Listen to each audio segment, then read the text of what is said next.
But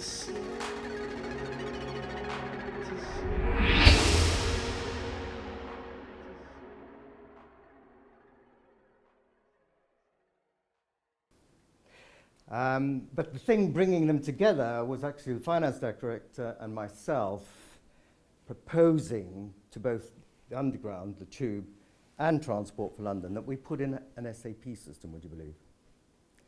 But the SAP system was there, we were putting it in to bring together the people from the Underground and TfL, the processes, and the systems. It was quite a big project, £50 million.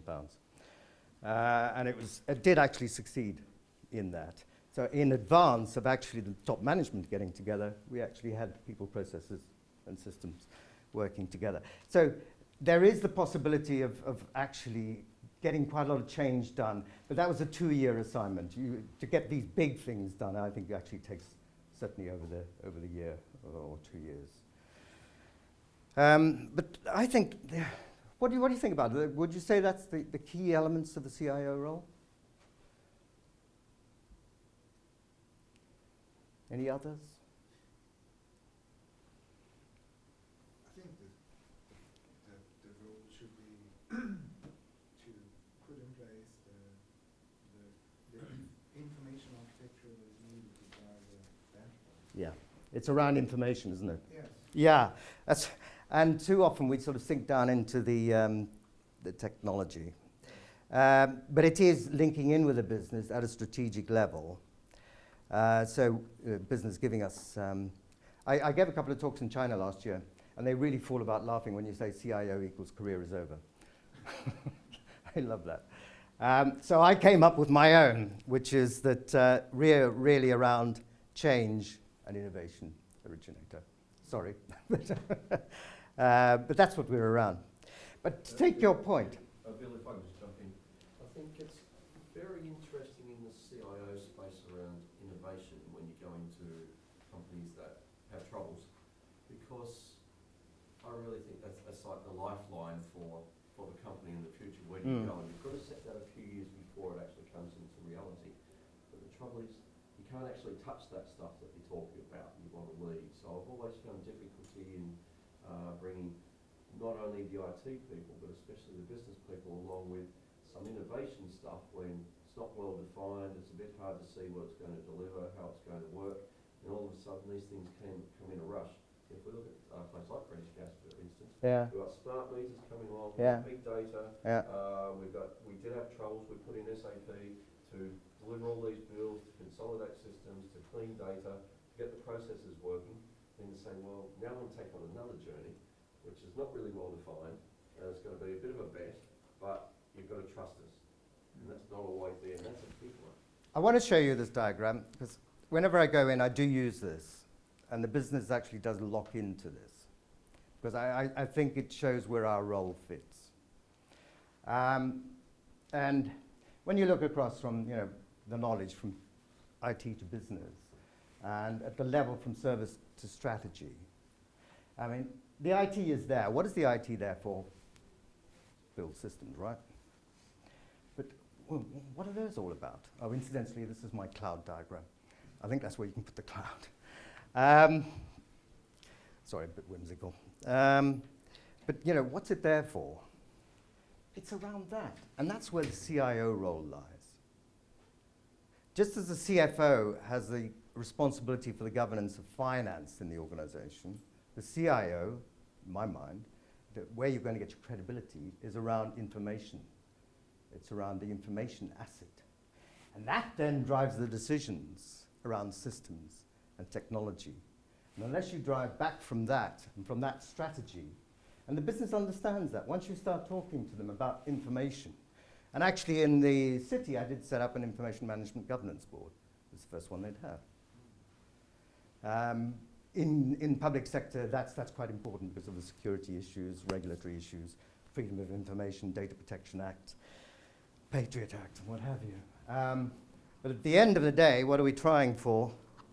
It's really for that knowledge sharing organization. So when I show that to the business, they actually start to get it.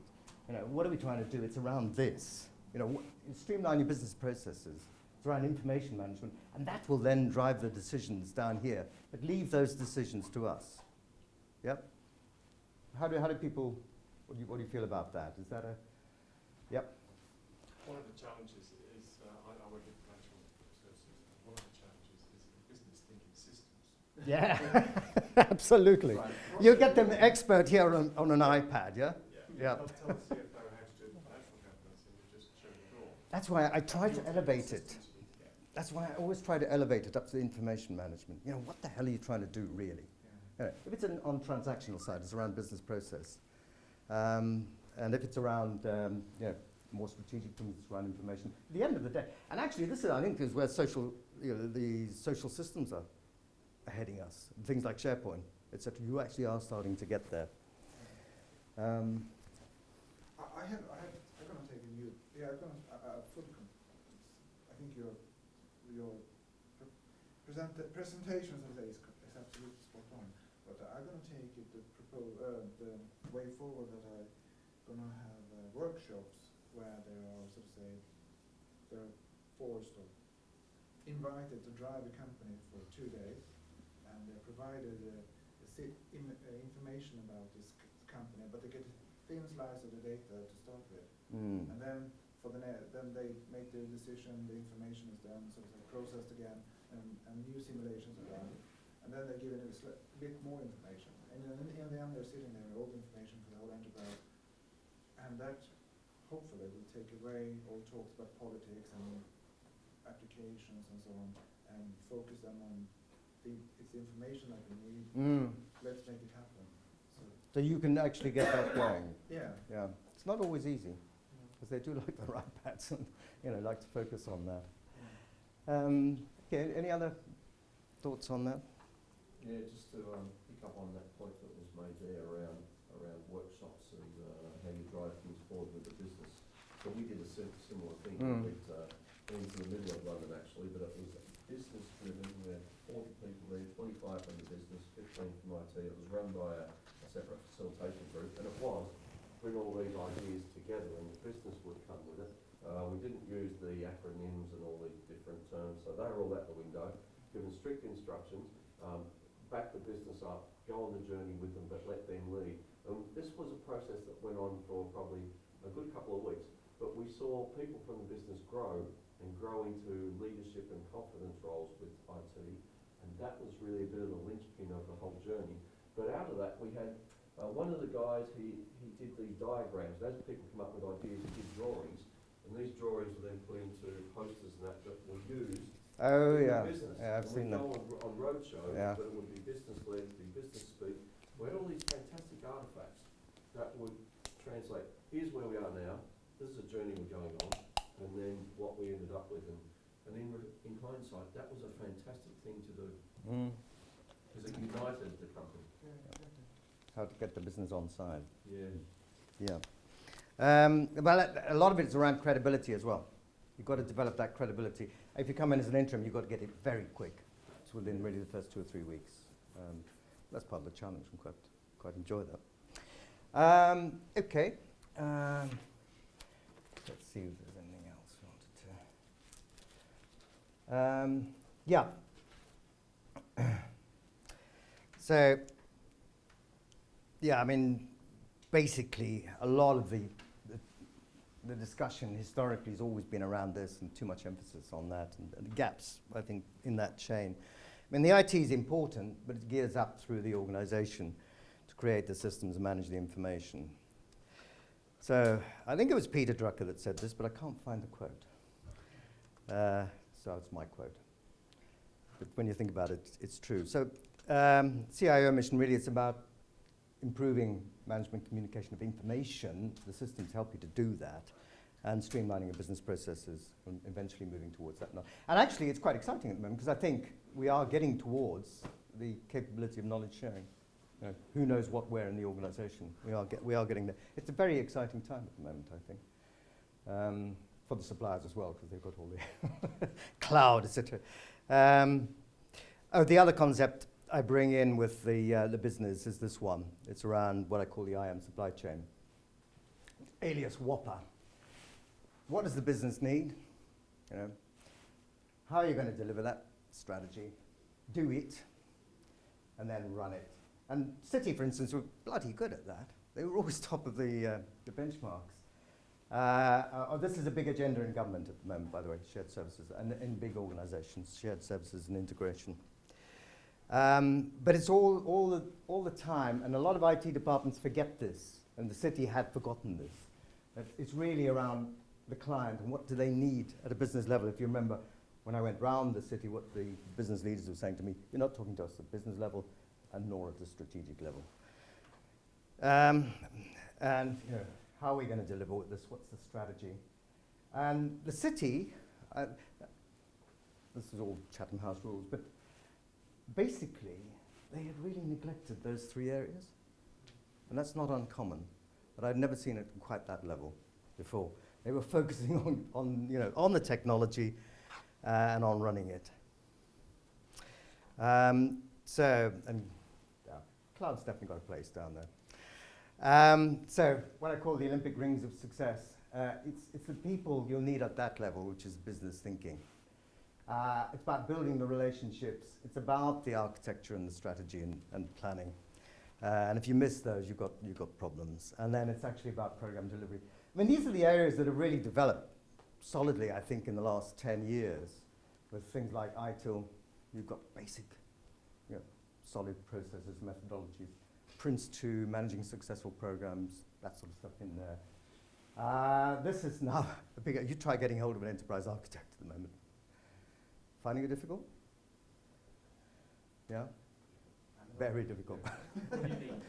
Sorry? What do you need? You're an enterprise architect. Yeah. You're wanted. Put a hopper with my card. Certainly in public sector at the moment, and I presume financial sector as well. The other thing is we do have to look after the governance. I've said information management. Problem about calling the area information management is that when you become director of information management, it's a rather unfortunate acronym. But it's the governance which you're going to put around infrastructure and shared services is going to be that's going to cover a lot of the organization. The governance you put into business applications, there will be obviously some variety in this. I call this the Greek temple, by the way. That at the end of the day, you've got to get that executive information. Big problem in the City was not about the technology, it's the fact they had 24 different businesses, and they all had different data definitions. So trying to pull together the executive information at that top level was a big problem. But that's part of our role as well. And the other thing to remember is you can't boil the sea dry all at once. So there will be some areas which you've got to mandate, for instance, collecting that executive information. But at the end of the day, you can't mandate the whole lot. You've got to leave some discretion to SBUs. This is if you're talking about a large, complex organization, like a British Gas, or TfL was like that as well. You had big businesses in there. The Underground's a big railway. Buses, it's the biggest bus system in the world. And you just got big businesses in there. They have to have some discretion in the governance. Keep it?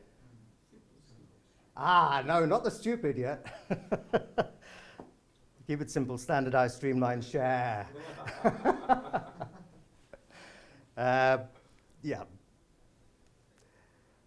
There's a whole lot going on at the moment. But actually, this is great for us, because I think it is helping us. Some people see it as a threat, but actually, when you start to think about it, these things really are helping us. As I said, I've just been to App World conference in London at Earl's Court. It's amazing, just in a year, what's coming along.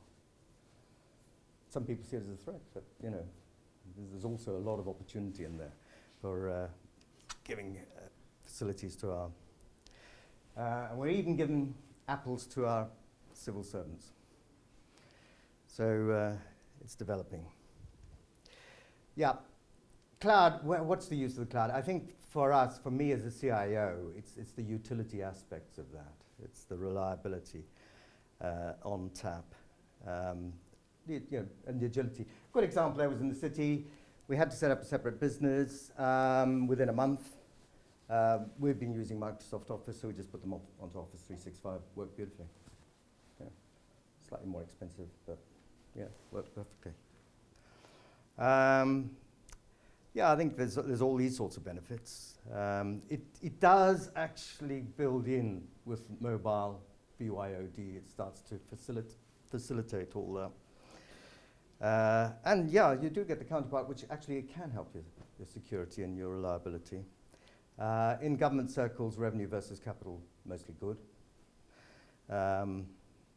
But yeah, the one thing we found on Office 365, you've got to move when they do, when they tell you to. You don't have the decision making. I love that one. Who knows about the Patriot Act here? Oh, you're well informed. I did this to an audience. I hadn't realized that IBM were actually the sponsors. So I raised the issue of the Patriot Act, and the IBM people were not very happy. Intellectual property, obviously. Sorry, yeah. The challenge we're getting with cloud is actually data integration. Yeah. It goes on with loss of control, I suppose. It's not Yeah. versions, but you're following the supplier's data architecture, and that can be more difficult to map into your enterprise data, which just adds to the complexity. Sure. So it's a quick solution, but it's not necessarily part of your area. Sorry. No, I was going to say that I started taking the print as a design principle, to say, that I standardize. I built my first private cloud in 2008, and what I did was I standardized on the same hardware, same operating, tried to stay on the same operating system, but what I did was I made all applications horizontally scalable, and by having horizontally scalable applications, I took care of all the bursts, so to say, and the need for capacity, I built in capacity. If you then also have the design principle that you have spare capacity available, suddenly you take away all the administration and adding capacity and so on. So you can come quite far by just having private cloud and horizontally scalable applications. I don't think you have to go all the way to cloud. To public. Yeah. Or hybrid. Yeah. It's a good marketing tool, though, isn't it? Come to the end of the time. Was there any other point? I mean, the thing about interim that I've found really, really great fun is the variety. I found late in life that actually I have a low boredom threshold. So it's quite good, you get around. And it's challenging. And the nice thing is to get a good result at the end of the day, because you can deliver results even in a 6-month period. Or typically the periods have been 6 months, a year, 2 years. 2 years is the longest, TfL and the city. But you can get quite a lot of change done. And then you have the joy of handing it over to your successor. Thank you very much. Thank you. Thank you.